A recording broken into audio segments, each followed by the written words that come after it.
અધિકાર એટલે હક એવી વાત નથી, પણ મહાપ્રભુજી કહે છે અધિકાર એટલે કે યોગ્યતાની વાત છે.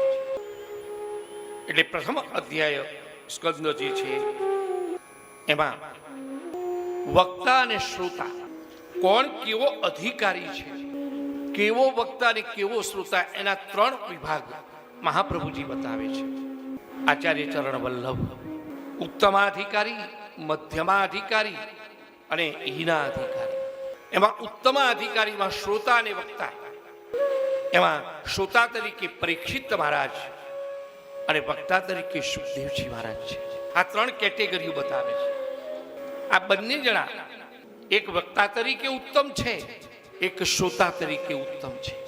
કારણ કે આ બંનેનું પ્રભુ પ્રાપ્તિ સિવાયનો બીજો કોઈ પણ સંકલ્પ છે જ નહીં.